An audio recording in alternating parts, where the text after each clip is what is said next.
호세아 5장 1절부터 15절 말씀 가지고 오늘은 나누겠습니다. 지난주 말씀은 이렇게 음란한 아내 같은 이스라엘을 호세아의 아내를 통해 가르치신 뒤에 그 백성들을 책망하는 내용이었습니다. 하나님의 사랑과 같은 한결같은 사랑이 없고 분노만 한다고 책망을 하시는데 그 이유가 하나님 말씀을 아는 지식이 없기 때문이라고 했습니다. 백성들이나 제사장들이나 다 그렇다는 겁니다. 그렇기 때문에 물질 축복을 얻기 위해 우상에게 쫓아가 우상 숭배를 한다고 했습니다. 그렇게 잘못된 길을 가는 백성들을 억지로 하나님께서 끌고 오려고 해도 반항하는 소처럼 따라오지 않는다고 했습니다. 그래서 이어지는 오늘 말씀은요, 종교 지도자들과 사회 지도자들과 정치 지도자들이 모두가 다 하나님 말씀을 가르치지 않아서 그 백성들이 망한다는 겁니다. 그래서 하나님께서는 구더기가 살을 파먹고 뼈가 썩게 경고를 했지만 돌이키지 않았다는 겁니다. 그래서 하나님께서는 사자처럼 찢고 젊은 사자처럼 통째로 물어가게 하신다고 했습니다. 그래서 하나님께서는 떠나십니다. 하지만 완전히 떠나는 게 아니라 그 백성들이 뉘우치고 돌아오기를 기다리신다는 것입니다. 1절부터 7절은 우상숭배한 지도자들과 그 백성들은 완전히 망한다는 내용입니다. 1절은 세 그룹의 사람들이 등장합니다. 먼저 제사장들이 등장합니다. 제사장들에게는 들으라고 했습니다. 종교 지도자들인데요, 하나님께서 주시는 경고를 들으라는 것입니다. 제사장이 어떤 사람이냐면요, 하나님께 어떻게 경배해야 되는지 제사와 또 말씀을 통해서 전하는 사람들이기 때문에 제일 먼저 경고한 것입니다. 그 백성들이 하나님의 말씀을 아는 지식이 없었던 책임이 제일 먼저 제사장에게 있다는 겁니다. 하나님을 아는 지식이 없다는 말씀은요, 바로 하나님을 제일로 섬기고 하나님을 바르게 경배하고 바라는 법을 아는 지식이 없다는 것입니다. 그들은 성전에서 제사를 드리면서 하나님 말씀을 제대로 가르쳐서 예배를 드리도록 했어야 됩니다. 그렇다면 제사장들은 백성들에게 하나님 말씀을 가르치면서 올바로 제사 드리도록 하지 않았습니까? 아닙니다. 그들은 정말로 누구보다 열심히 가르치고 지키도록 시켰습니다. 우리가 성경에 나타난 우상숭배라는 표현을 그들이 하나님을 섬기지 않고 완전히 우상숭배했다고 착각하면 안 됩니다.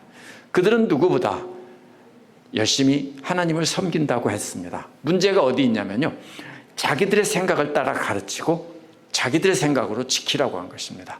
하나님 말씀을 자기들 멋대로 이해하고 자기들에게 유리하도록 그렇게 지키라고 한 것입니다. 그것이 바로 그들에게 우상숭배였습니다. 둘째로 이스라엘의 집으로 표현된 일반 백성들의 대표자들이 나옵니다. 두 번째 사람들은 바로 이 백성의 지도자들인데요, 사회적인 지도자들입니다. 이들에게는 귀를 기울이라고 했습니다. 이것은 어떤 말이냐면요, 성전에서 경고하는 말씀이 아니라 법정에서 고소문을 낭독하는 장면과도 같습니다. 그렇기 때문에 성전이 아닌 세상 법정에서 바르게 살라는 경고에 귀를 기울이라는 그런 뜻으로 말한 것입니다. 그러면 사회 지도자들은 바로 뭡니까? 세상에서 하나님 말씀대로 올바르게 살아가는 법을 그들이 바르게 듣고 가르쳤어야 한다는 것입니다. 그런데 사회 지도자들은 그것을 듣지 않았다는 것입니다. 두 번째가 이스라엘 백성이라고 한 말이 바로 이스라엘 백성의 지도자들을 뜻합니다. 세 번째, 왕의 집이 나옵니다. 왕족들아 그랬죠. 왕의 집은 정치 지도자들입니다. 이들에게는 이미 판사가 확정된 벌을 낭독하는 장면입니다. 그래서 하나님께서는 정치 지도자들에게는 형을 확정해서 경고하시는 장면입니다. 그런데도 안 들었다는 겁니다. 사회 지도자들이나 정치 지도자들 모두 하나님 말씀을 잘 듣고 그대로 행하면서 백성들을 다스리고 올바른 길로 인도했어야 될 사람들입니다. 역시 자기들 생각을 따라 백성들을 다스리고 지켰기 때문에 경고한 것입니다. 이 세 종류의 사람들은요, 하나님 말씀이 흐르는 순서입니다. 제일 먼저 제사장들에게 하나님 말씀이 전해지면 백성들에게, 대표에게 전해지고, 백성들의 대표는 이제 왕에게 상소를 하는 것입니다. 왕이 잘 지키지 못하면 이렇게 해야 된다고 상소를 하는 겁니다. 그래서 마지막에 정치 지도자들에게 최종적인 징벌을 선고하는 것입니다. 1절 뒷부분은 왜냐하면이라는 말로 왜 정치 지도자들에게 최종 징벌이 선고되는지를 설명한 겁니다. 이들의 죄도 세 단계의 그림입니다. 첫 번째는 1절 뒷부분에 나온 미스바의 덫입니다. 덫이란 들짐승이나 날짐승을 잡는 도구인데요, 한 마리를 잡는 작은 도구입니다. 미스바는 사무엘 10장 17절에서 나온 사무엘이 백성들을 불러 모아서 왕을 뽑던 장면에서 나옵니다. 사무엘이 왕을 세워달라는 백성들을 불러 모아 먼저 책망을 한 뒤에 너희들 말대로 세워주겠다라고 하면서 사울을 왕으로 세우는 장면입니다. 따라서 이것은 무슨 일입니까? 나라의 왕을 세우는 것 같은 중요한 일이 있다고 하면서 백성들을 역사적인 장소로 불러 모으는 겁니다. 그런데 사실은 우상숭배에 빠지게 하는 것입니다.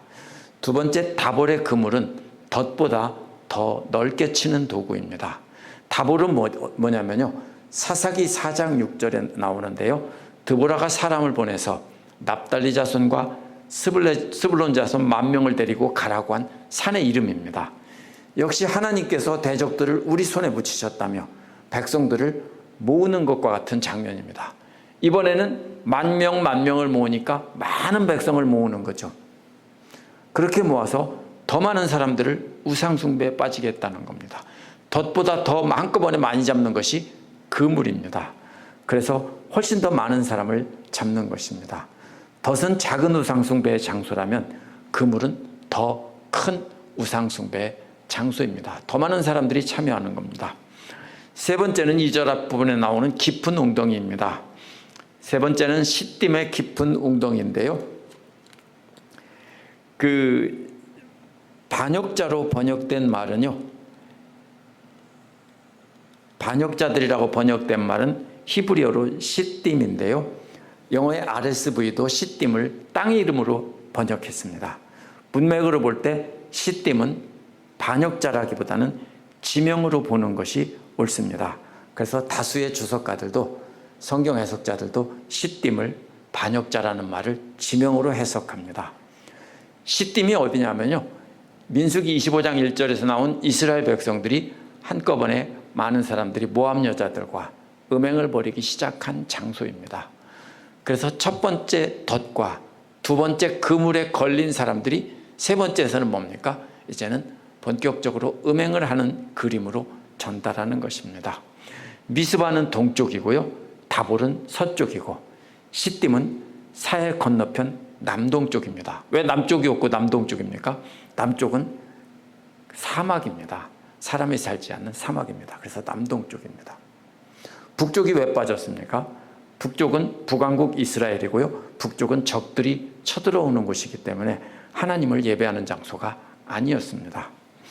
우상숭배가 그럼 무슨 뜻입니까? 동쪽이나 서쪽이나 사람들이 살 수 있는 남동쪽 모두 다, 이 말은요, 온 나라가 우상숭배에 빠졌다라는 뜻입니다. 바로 이렇게 온 나라에 우상숭배가 만연한 것은 바로 지도자들의 죄라는 것입니다. 지도자들이 온 나라를 우상숭배 장소로 만들었기 때문에 세 종류의 지도자들을 모두 벌하신다고 한 겁니다. 3절은 에브라임을 안다고 했습니다. 안다는 말은, 에브라임을 안다고 하는 말은요, 배워서 한다는 뜻입니다. 그들이 사악한 행동을 하는 것은 이스라엘 조상들 때부터 오랫동안 보고 들어서 배워서 안다는 뜻입니다. 이스라엘은 숨지 못한다고 했는데요, 저들이 죄악의 현장을 하나님께서 직접 다 목격하셨다는 겁니다. 오랫동안 그래왔던 것을 알고 있었는데 이번에는 드디어 현행범으로 잡혔다는 뜻입니다. 에브라임은 이스라엘을 가리키는 말이니까 북왕국 이스라엘을 말을 바꿔서 에브라임이라고 하다가 그 다음에 이스라엘이라고 한 것입니다. 저들의 죄는 명백하다는 겁니다. 에브라임은 행음을 했다고 했는데 창녀짓을 했다는 뜻입니다. 하나님께서는 에브라임이 이미 창녀짓을 하는 것을 알고 계셨고 이스라엘은 이미 더러워졌다는 것인데요, 하나님 앞에서 그 부정함이 드러났다는 겁니다. 그래서 더 이상 하나님 앞에 드려질 수 없다는 겁니다. 우리가 이것을 착각하면 안 됩니다. 이것은 어디까지나 비유입니다. 이것을 실제 행음이나 실제로 심각한 우상숭배라기보다는 이것은 저들 마음에 자리 잡고 있는 비유를 말하는 겁니다. 저들이 잘못된 방법으로 하나님을 섬기고 자기들 욕심을 따라 우상숭배를 사실은 하면서 하나님을 섬긴다고 하는 것을 말하는 것입니다.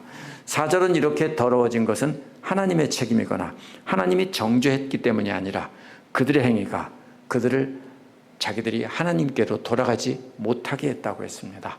하나님께서는 언제든지 돌아오기를 간절히 바라고 계시는데 그들은 계속 음란한 행동을 하면서 돌아가지 않는다는 겁니다. 왜냐하면요, 음란한 마음이 그들 안에 있기 때문입니다. 음란한 마음이란 음란한 영이라는 뜻입니다.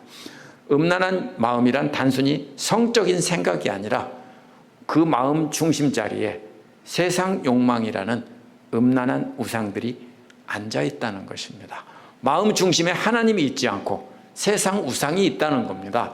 그래서 마음에 다른 것을 하나님으로 섬기고 있다는 것을 말하는 거지, 저들이 심각한 우상 숭배를 눈에 보이는 창녀짓을 했고 이런 뜻이 아닙니다.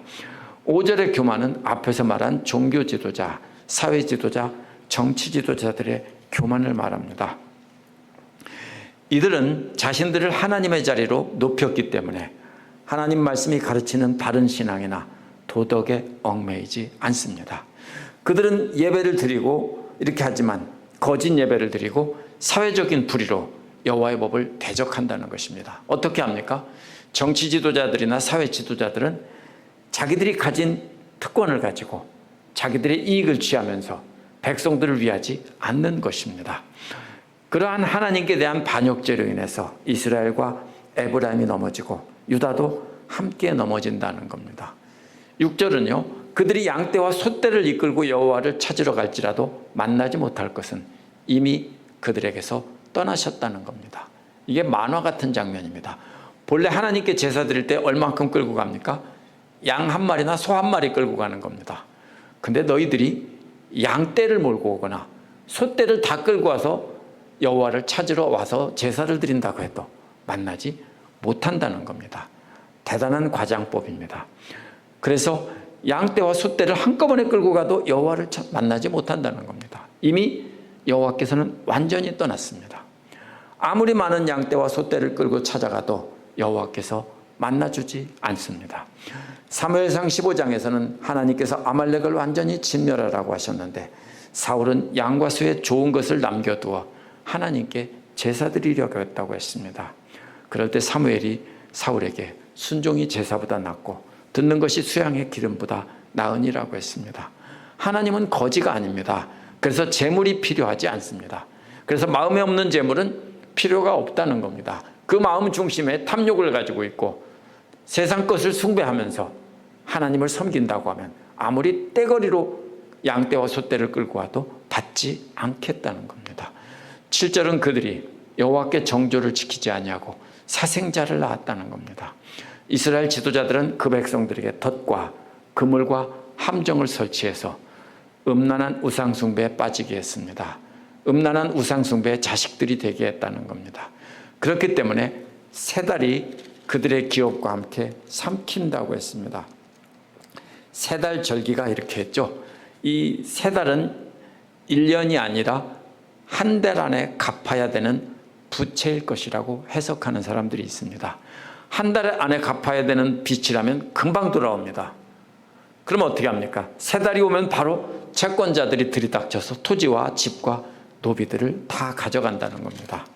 이것이 무슨 소리냐면요, 아시리아 사람들이나 이런 외적들이 와서 다 뺏어간다는 것을 바로 빚쟁이가 와서 다 찾아간다는 것처럼 비유한 겁니다. 그런데 여기서 세 달이란 또 이렇게 해석하기도 합니다. 달이 보이지 않는 때입니다. 세 달이 뭐냐면요, 금음달이 되고 점점 작아지다가 달이 완전히 없어지고 아주 안 보일 때 있죠. 그게 달의 시작입니다. 그게 바로 새 달이라고 해석할 수 있습니다. 그러면은 하나님의 심판의 날인 상징하는 달이 어두운 때를 가리킬 수 있습니다. 새 달이란 새로 생긴 달이라는 뜻으로 해석하는 겁니다. 그러면 종말론적인 어둠을 가리킨다고 해석합니다. 하나님께서 심판날에 모든 것을 다 멸망시킨다고 보는 것입니다. 둘 다 결국은 마찬가지입니다. 무슨 뜻입니까? 세 달처럼 어두운 달의 심판이나 아니면 채권자가 와서 다 가져가는, 모든 세관 다 뺏어가고 종까지 다 가져가는 그런 모습이나 결국 마찬가지입니다. 이것은 법적인 절차에 따라서 채권 회수를 하는 집행관으로 보는 것이 타당하다고 생각합니다. 신명기 28장 30절에서 30절에 똑같이 나옵니다. 뭐가 나옵니까? 약혼을 했지만 내 약혼녀가 다른 남자가 동침한다. 무슨 소리예요? 약혼이라는 뭐예요? 오늘날 약혼이 아니라 누가복음에서 나온 정혼입니다. 이미 돈을 다 지불하고 내 아내가 된 사람인데 돈 다 냈는데 다른 사람이 동침한다는 겁니다.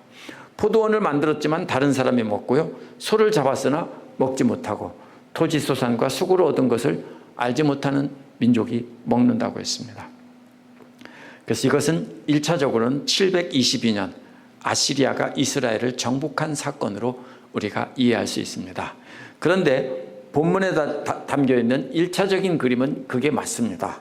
그러나 성경은 항상 already but not yet입니다. 그렇게 이루어진 것이지만 하나님께서 종말론적인 앞으로 심판할 것을 역시 똑같이 경고하고 있는 것입니다. 오늘날 지도자들도 하나님의 백성들을, 하나님을 믿으면 잘 먹고 잘 살고 성공하고, 그렇게 되지 못한 사람은 열심히 기도하지 못하고 헌금하지 못하고 하나님께 제대로 충성하지 못해서 그래, 이렇게 가르치면서 돈 많은 사람들만 이렇게 하나님의 축복받았다고 가르친다면 그것이 바로 뭐냐면요, 여기서 하나님의 아는 지식이 없는 것입니다.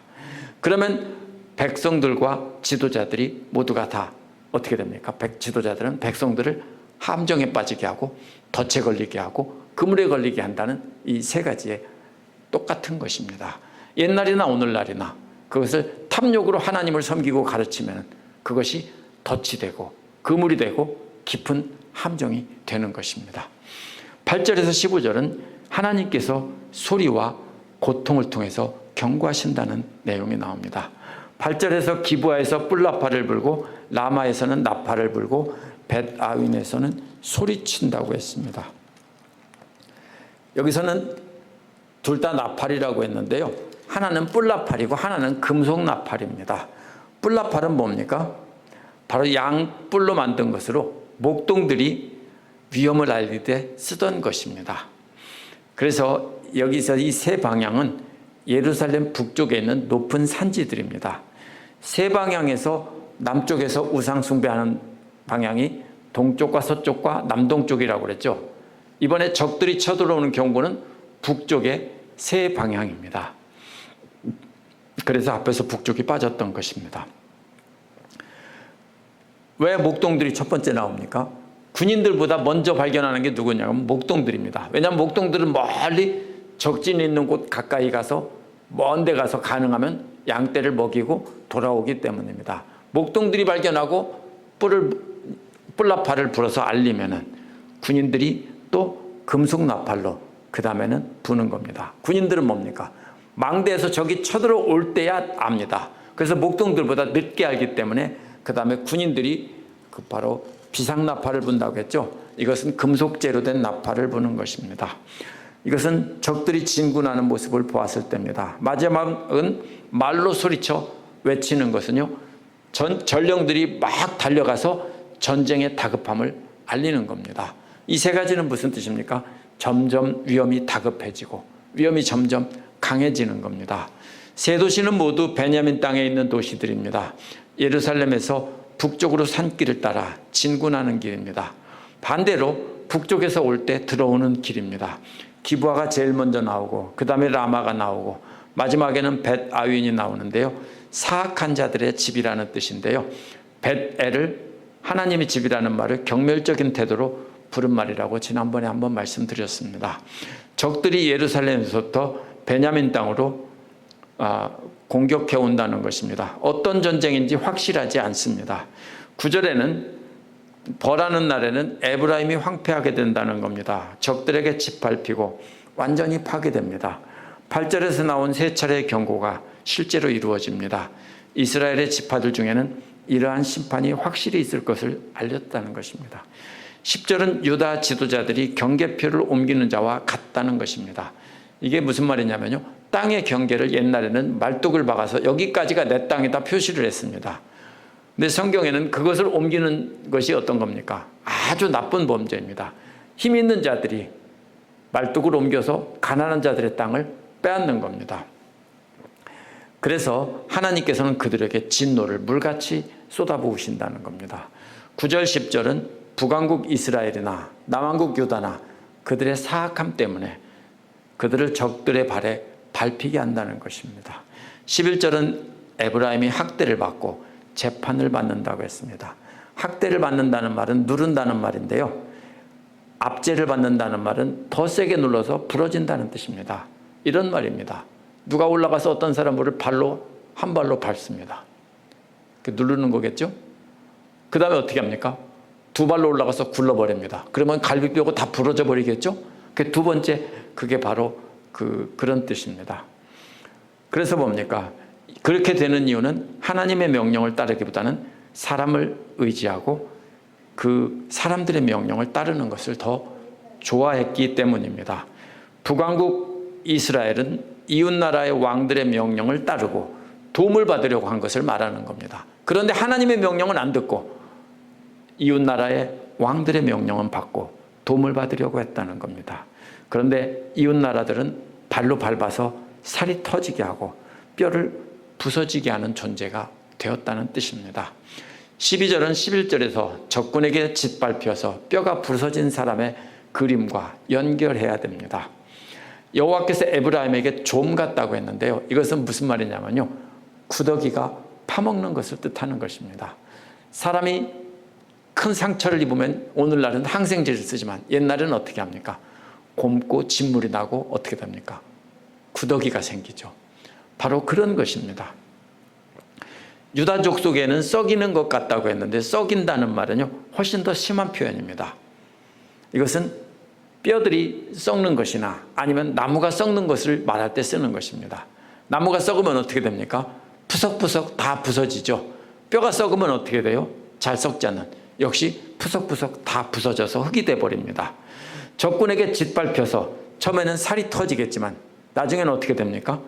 뼈가 부러져서 뼈까지 다 썩은 것처럼 다 부서져 버린다는 것입니다. 처음의 상처는 구더기가 덜 끓겠지만 나중에는 뼛속까지 다 썩어서 구더기조차도 없고 썩은 나무, 고목나무 부서지듯 다 부서져서 흙으로 돌아가는 장면입니다. 13절은 또 역시 11절, 12절에서 짓밟혀서 겉으로 난 상처에는 구더기가 파먹고 더 세게 밟혀서 뼈가 부러져서 속부터 곪고 썩는 장면과 연결이 됩니다. 에브라임이 자기 병을 깨닫는 말은 구더기가 파먹는 상처를 말합니다. 유다가 자기 상처를 깨닫는다는 말은 뼈가 부러져서 속부터 썩어 들어가는 것을 뜻합니다. 그렇게 되자 북왕국을 뜻하는 에브라임은 아시리아의 도움을 받으려고 사람을 보냈지만 그가 구더기 파먹는 상처를 고치지 못하고 뼈가 부러져 썩는 상처를 낫게 하지 못한다는 겁니다. 왜냐하면 이러한 것은 하나님의 심판이기 때문입니다. 하나님께 나아가 회개하고 하나님께 도움을 요청해야 되는데 어리석게 이 사람들은 이웃나라 왕들에게 가서 도움을 청하고 있다는 것입니다. 14절은 여호와께서 에브라임에게는 사자와 같고 유다에게는 젊은 사자와 같다는 겁니다. 젊은 사자는 힘이 세기 때문에 뼈까지 다 부스러뜨리며 뜯어먹습니다. 그래서 에브라임은 겉으로 난 상처를 구더기가 파먹는다고 한 것과 유다는 뼛속까지 부러져 썩는다는 것과 짝이 됩니다. 사자는 이게 나이가 먹은 사자를 뜻하고요. 젊은 사자는 젊고 힘센 사자를 뜻합니다.